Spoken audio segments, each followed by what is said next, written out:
Hey everybody, wait for these sirens to go past. Right, we're going to namaste to everybody first of all. I'm going to give these proverbs, these ancient Indian Vedic, the ancient Vedic proverbs. They're thousands and thousands of years old. They've been translated down and down through the ages, and these were initially transferred down or translated down via oral tradition, and then later they were written down. So these could go back to the beginning of the Hindu religion, which is thousands and thousands of years ago. Some claim more than 11,000 years ago. I'm not really sure about that, but long time ago. So let's go for this. It's going to, whatever just did, it's going to pick some at random again. Okay, first one. This one says, "Give forgiveness. That is your greatness." Let's see what we get. Without forgiveness, you are truly stuck on what you refer as to the wheel of reincarnation. The reincarnation cycles is what we would refer to them as. The reincarnation cycles are certainly daunting for many of you, though each and every one of you come in fresh with a wiped memory and a fresh new personality. Though you come through with much of your soul essence intact, and you also come through with residual electromagnetic energy in the form of, in particular, of the magnetic attraction of some of the woes and some of the happiness that you had in the previous incarnation, and even the previous 2 to 3 incarnations. To be stuck, it is impossible to be stuck on what you refer as to the wheel of reincarnation forever, though to you 100 lives or 1,000 lives or 2,000 lives may seem in this present state, in linear time, in your human condition, as being a very, very long length of time, as you would call it. We do not see this to be the case, and we do not see any rush in any of you, as you would call it, breaking off the cycles of reincarnation. Forgiveness and unconditional love. When we say forgiveness, unconditional forgiveness for others and for self is the only way of truly breaking from the cycles of third density reincarnation, the karmic laws, as it were, to speak, although it's more of a karmic urge that you have to come back into manifest physical incarnation and embody yet again to right wrongs as you see this. Though nothing is really truly right or wrong in the higher or inner perspective, you feel compelled as your soul self to come back and back and back and back for many, many incarnations, sometimes hundreds, sometimes only tens. For some of you, it has been thousands.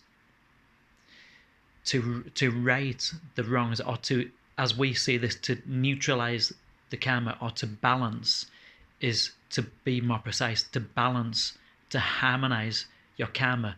Karma simply means the doing, or to do, or the law of action. The law of action is governed by the law of karma in the sense of reincarnation. To give forgiveness and truly mean this from your heart, from your innermost heart, and from the highest aspect of yourself, and we say this with a capital S, is the only true way that your soul will not feel the compulsion to come back and do this again and again and again. Learn to forgive yourself for everything. Learn to forgive others for everything. It is more than major things. It is more than major catalysts that others have done to your individuated self, or your individuated self has done to others, that compels your soul to keep sending you back into embodiment, into third density, to neutralize or to balance or to harmonize the law of karma. To forgive, you must forgive from the heart and from the mind.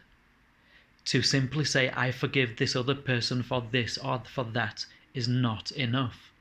You have to truly feel it with all of your greatness, with all of your glory, with all of your strength, and with all of your truth. For the Akashic records every thought and every intention, as well as every deed and every action. To forgive is to forgive utterly. To love is to love completely. To forgive others is to forgive self, and to forgive self is to forgive others, for all are one. You must realize this in order to ascend into what you call 5D, what we call 4th density and 5th density of consciousness awareness. You must learn this if you desire to ascend, but there is no hurry, we say. There is no hurry. You can take as long as you like. You have all eternity, although the spiral of ascension will compel you lifetime by lifetime to more and more further your growth, and to more and more complete this ascension cycle to the next sub-octave of your experience, up to 4th density, and some of you 5th density, rarely, we say rarely, some of you, very few of you, to 6th density consciousness awareness in the vibratory state of unity. Okay, that one did go on for quite a while. That could have gone for a lot longer as well. Okay, right, whatever. Okay, this one says life has meaning.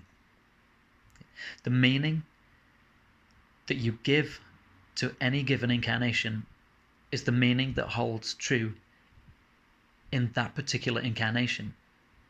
The meaning that you have in this life is not necessarily the meaning that you'll have in the next life.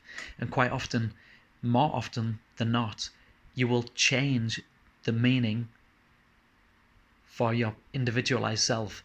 In other words, you have, up until this point, for many, many incarnations, been alternating polarities and trying to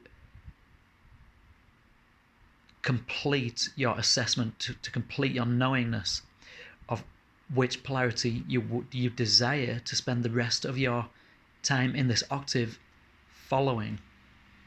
Whether that is service to self in the negative polarity, or whether that is service to others in the positive polarity. And this is entirely up to you, but only your oversoul and your higher self in the 7th and 8th densities know currently at this point in time space which polarity you are most leaning towards, for you have had many, many, many, many lifetimes in both polarities.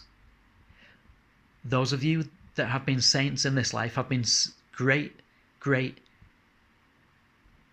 catalysts and terrorizers of others in previous lives. And those of you who are more leaning towards service to self, or a self-orientated service to the source in this lifetime, have lent highly towards service to others in a different lifetime. The life that we speak of is the life in the now.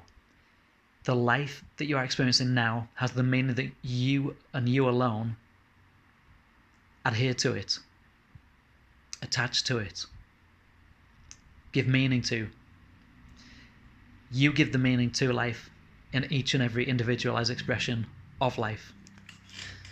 Okay, sorry that went on for a bit as well. Right, okay, whatever. This one says, oh, we're running out of time. Your values are magnetically attracting things. All right.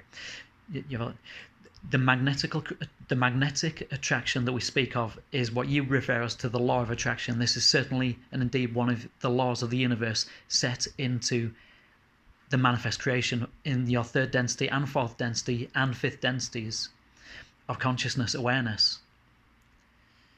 Your values are what you place in your mind complex. Your values are what your thoughts will magnetically attract to you with feelings. You see, your thoughts will trigger feelings, emotions. The feelings, the emotions set the law of attraction into action. What you are feeling and what you are thinking predominantly, as your teachings keep on telling you, is what you will magnetically attract. Your heart is the magnetic attractor of your inner being. And we're running out of time. That one could have gone on for a long time. Okay, maybe I should just start doing, okay, well, I'll think about this. Maybe we should start doing one and do it really detailed. Okay, namaste.